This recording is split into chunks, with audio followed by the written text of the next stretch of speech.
या मालिकेच्या आजच्या भागात आपण पाहणार आहोत अप्पी आणि अर्जुन अमोलची डायरी बघत असतात आणि ती डायरी बघताना अर्जुन आनंदाने म्हणतो की अगं बघ अप्पे, आणि या डायरीमध्ये आपल्या सगळ्यांची नावं लिहिली आहेत आणि त्यापुढे आपल्या इच्छासुद्धा, आणि ज्यांची इच्छा पूर्ण झाली आहे ना त्यापुढे याने टिकमार्कसुद्धा केली. अप्पी म्हणत असते की हो ना अर्जुन, आणि या वहीत बघ त्याने आपल्या सगळ्यांचे फोटो चिटकवले आहेत. आणि मग ते दोघे जण अमोलला विचारतात की अमोल बाळा, तू एवढ्या मोठ्या आजाराशी लढत असताना तुला हे सगळं करायचं कसं सुचलं. तर अमोल म्हणत असतो की मा बाबा, तुम्हीच म्हणता ना की आपल्या मेमरीज कायम आपल्या जवळ पाहिजे, म्हणून मग मी हे सगळं केलं. आणि अमोलचं ते समजूतदारपणाने बोलणं बघून अप्पी आणि अर्जुनला त्याचं खूप कौतुक वाटतं. आणि मग त्यानंतर ते दोघेसुद्धा अमोलला त्यांचे सगळे फोटो त्या वहीत चिटकवायला मदत करतात. त्यामुळे अमोल खूप खुश होतो आणि मग तो त्या दोघांना सांगतो की आता मी ही वही माझ्या फेवरेट फ्रेंडला दाखवायला जाणार आहे. त्यावर ते दोघेजण विचारतात कोण, तर अमोल हसतच सांगतो देवबाप्पा, आणि मग तो ती वही घेऊन देवघरात जातो. तर अप्पी म्हणत असते की अर्जुन, आपल्या अमोलमुळे ना आपण दोघेजण आधीपेक्षा खूप जवळ आलो आहोत. तर अर्जुन म्हणत असतो की अप्पे अगदी खरं आहे. खरं तर याआधी ना मला या जबाबदारीची जाणीवच नव्हती, मात्र अमोलमुळे मला माझी जबाबदारी नव्याने कळली. तर अप्पी त्याला विचारत असते की अर्जुन, तुला कधी वाटलं होतं का रे की आपण पुन्हा एकत्र येऊ, असे आनंदाने राहू. तर अर्जुन हसतच म्हणतो की अप्पे कधीच नाही, मात्र नियतीने अमोलच्या रूपाने आपल्याला एकत्र आणलं. खरंच आता आपण यापुढे कधीही वेगळं व्हायचं नाही. आणि त्यावर अप्पीसुद्धा हो म्हणते आणि ते दोघेजण एकमेकांना तसं वचनही देतात. दुसरीकडे अमोल त्याने त्या वहीत चिटकवलेले सगळे फोटो देवाला दाखवत असतो आणि म्हणत असतो की देवबाप्पा, फक्त तुझ्यामुळे माझ्या माबाबांचं लग्न झालं आणि मी बरासुद्धा झालो. आता मला दुसरं काही नको, माझी फॅमिली फक्त कायम एकत्र आनंदाने राहू दे. आणि त्याचं बोलणं सुरू असताना रुपाली त्या ठिकाणी येते. ती विचारत असते की तू इथे काय करतोय. तर अमोल हसतच म्हणतो की अगं मोठी मा, माझी देवबाप्पासोबत मीटिंग होती ना. आणि ते ऐकून रुपालीला सुद्धा हसू येतं. आणि मग त्यानंतर ती अमोलला सांगते की आता माबाबांचं लग्न झालं आहे, सगळं काही छान सुरू झालं आहे. तर तुलासुद्धा लवकर पूर्णपणे बरं व्हावं लागेल आणि त्यासाठी काढा प्यावा लागेल. आणि त्यावर अमोलही हो म्हणतो आणि मग रुपाली त्याला तेथून घेऊन जाते. तर दुसरीकडे स्वप्नील आणि दीपक गप्पा मारत बसलेले असतात. त्यानंतर मोना, रुपाली आणि अमोल त्या ठिकाणी येतात आणि त्यांच्या पाठोपाठ बापू आणि कदमसुद्धा. बापू म्हणत असतात की बघा, आपल्या आप्याची बातमी पेपरमध्ये छापून आली आहे, तिने भामट्यांवर जी कारवाई केली होती ना त्याबद्दल. आणि ते ऐकून सगळेच जण खुश होतात आणि बापूंना बातमी वाचायला लावतात. बापू ती बातमी वाचतात, मात्र त्यानंतर ते अचानक थांबतात. त्यामुळे सगळेजण त्यांच्याकडे आश्चर्याने बघू लागतात. मात्र अमोल त्या ठिकाणी असल्यामुळे बापूंना काही बोलता येत नाही, म्हणून मग रुपाली त्याला तेथून घेऊन जाते आणि मग बापू पुढची बातमी वाचतात. तर त्यामध्ये असं लिहिलेलं असतं की अपर्णा मॅडम यांना स्वतःच्या मुलाच्या उपचारांदरम्यान जो काही अनुभव आला, म्हणून त्यांनी ही सगळी कारवाई सुरू केली आहे आणि त्याचा अनेकांना नाहक त्रास भोगावा लागतोय.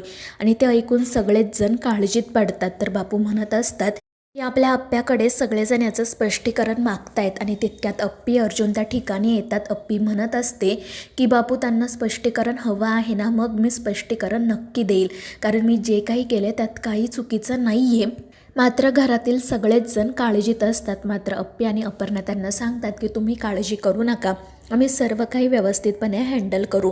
पण तितक्यात अपर्णाला गायतोंडेंचा कॉल येतो. गायतोंडे अपर्णाला म्हणत असतात की मॅडम, तुम्ही आणि अर्जुन सर ताबडतोब ऑफिसमध्ये या, कारण इथे वरिष्ठ अधिकारी आले आहेत. त्यांनी पेपरमधील बातमी बघितली आणि त्यांना तुमच्याकडून एक्सप्लेनेशन हवं आहे. ते ऐकून अप्पी काळजीत पडते. तर गायतोंडे म्हणत असतात की मॅडम, काही करा पण ताबडतोब या. आणि त्यावर अप्पी म्हणते की ठीक आहे. आणि मग ती याबद्दल अर्जुनला सांगते. अर्जुन म्हणत असतो की अप्पे, आपण चांगलं काम केलं आहे ना, मग तरीही यांना एक्सप्लेनेशन का हवं आहे. तर अप्पी म्हणत असते की अर्जुन, तू काळजी करू नको, आपण जे काही केले ते कायद्याच्या चौकटीत राहून केले ना, मग आपण जे केले ते कसंही बरोबर हे त्यांना पटवून देऊ. आणि मग ते घरातल्यांना याबद्दल सांगतात. तर अमोलला आता डॉक्टरकडे कोण घेऊन जाणार असा प्रश्न त्यांना पडलेला असतो. तर बापू कदम म्हणतात की तुम्ही काळजी करू नका, आम्ही सगळेजण आज घरीच आहोत, आम्ही अमोलला घेऊन जातो. आणि त्यामुळे त्या दोघांच्या जीवात जीव येतो आणि ते लगेच ऑफिसला जाण्यासाठी निघतात. तर तिथे तो वरिष्ठ अधिकारी आलेला असतो. तो अपर्णाला तिने अशी घाईघाईने कारवाई का केली याबद्दल जाब विचारतो. तर अपर्णा म्हणत असते की माझ्या मुलाच्या उपचारादरम्यान मला जो काही अनुभव आला, त्यानंतर त्यानंतर माझ्या लक्षात आलं की याचा सामान्य माणसांना किती त्रास होऊ शकतो. तर तो वरिष्ठ अधिकारी म्हणत असतो, म्हणजे तुम्ही हे सगळं तुमच्या वैयक्तिक स्वार्थापोटी केलं तर. त्यावर अप्पी म्हणते की नाही सर, असं नाही आहे. तर तो वरिष्ठ अधिकारी म्हणत असतो की मग तुम्ही ही कारवाई करायच्या आधी आम्हाला कळवलं का नाही. तर अपर्णा म्हणत असते कारण हे सगळं माझ्या आटोक्यात होतं. मात्र तो वरिष्ठ अधिकारी अपर्णाचं बोलणं ऐकून घेतच नाही. उलट तिने जे काही केलं ते कसं चुकीचं आहे हेच तिला सांगत असतो.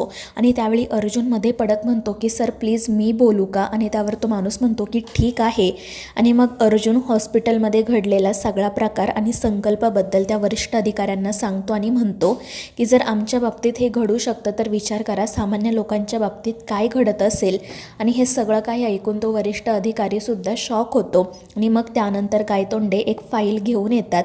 ते सांगत असतात की मॅडमने जी काही कारवाई केली त्यामध्ये 38 लोक दोषी आढळलेत. त्यांच्याकडे जे काही डॉक्युमेंट्स होते ते सगळे खोटे बनावट होते आणि आम्ही अजूनही इतर लोकांची चौकशी करतोय. आणि ते सगळं काही बघून त्या अधिकाऱ्याची खात्री पटते की अपर्णाने जी काही कारवाई केली ती योग्यच आहे. आणि मग तो त्याबद्दल अपर्णाचं अभिनंदनही करतो आणि यापुढे तुम्ही जी काही कारवाई कराल त्याचे अपडेट्स आम्हाला द्या असंही सांगतो. आणि त्यावर ती हो म्हणते. तर दुसरीकडे घरातील सगळेजण अमोलला घेऊन हॉस्पिटलमध्ये जातात. डॉक्टर त्याला चेक करत असतात. तर घरातले सतत त्यांना प्रश्न विचारत असतात. त्यामुळे डॉक्टर म्हणतात की प्लीज तुम्ही थोडी शांतता राखा. हे हॉस्पिटल आहे, इथे एवढी गडबड करून चालत नाही. तर ते म्हणत असतात की आम्ही अमोलची खूप काळजी घेतोय. तुम्ही कधी एकदा सांगताय की तो पूर्णपणे बरा झाला आहे याचीच आम्ही वाट बघतोय. आणि मग अमोलचे रिपोर्ट येतात. डॉक्टर ते रिपोर्ट बघतात आणि सगळ्यांना सांगतात की आनंदाची बातमी आहे, अमोल आता पूर्णपणे बरा झाला आहे. आणि ते ऐकून सगळ्यांचा आनंद तर अगदी गगनात मावेनासा होतो. सगळेजण खुश होतात, मोठ्याने ओरडतात, हॉस्पिटलमध्येच नाचू लागतात.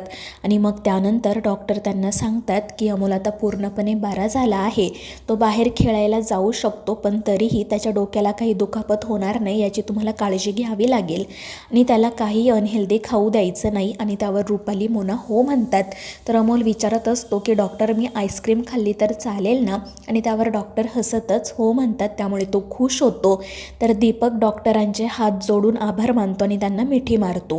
त्यानंतर मग संध्याकाळी जेव्हा अपर्णा अर्जुन घरी येतात तेव्हा घरातील सगळेजण खाली मान घालून बसलेले असतात. आणि त्यांचे असे चेहरे बघून हे दोघेजण काळजीत पडतात आणि विचारू लागतात की काय झालं. पण कोणीच काही बोलायला तयार नसतं. त्यामुळे अपर्णा खूप घाबरते.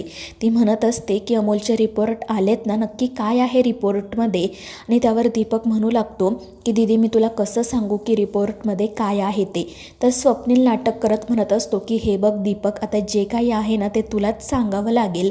आणि त्यावर दीपक म्हणतो की ठीक आहे. आणि तो खाली मान घालूनच म्हणतो की अमोलचे रिपोर्ट नॉर्मल आहेत, अमोल पूर्णपणे बरा झाला आहे. आणि ते ऐकून अप्पी आणि अर्जुन खूप घाबरतात. त्यांना पहिल्यांदा कळतच नाही की दीपक नक्की काय बोलला आहे. आणि जेव्हा त्यांच्या लक्षात येतं तेव्हा ते खूप खुश होतात, अमोलला मिठी मारतात. तर अमोल हसतच म्हणत असतो की मा बाबा हा सगळा माझाच प्लॅन होता. त्यामुळे ते दोघेजण हसू लागतात. आणि मग त्यानंतर घरातील सगळेजण डॉक्टरांचं बोलणं त्यांना सांगतात. आणि आता अमोल पूर्णपणे बरा झाला आहे हे कळल्यावर त्या दोघांच्याही जीवात जीव येतो. तर अमोल म्हणत असतो की मा बाबा मी तुमच्यासाठी कंदी पेढे आणलेत, मी लगेच तुम्हाला देतो. आणि तो पेढ्यांचा बॉक्स घ्यायला जातो. पण तितक्यात त्याचं लक्ष पेपरकडे जातं.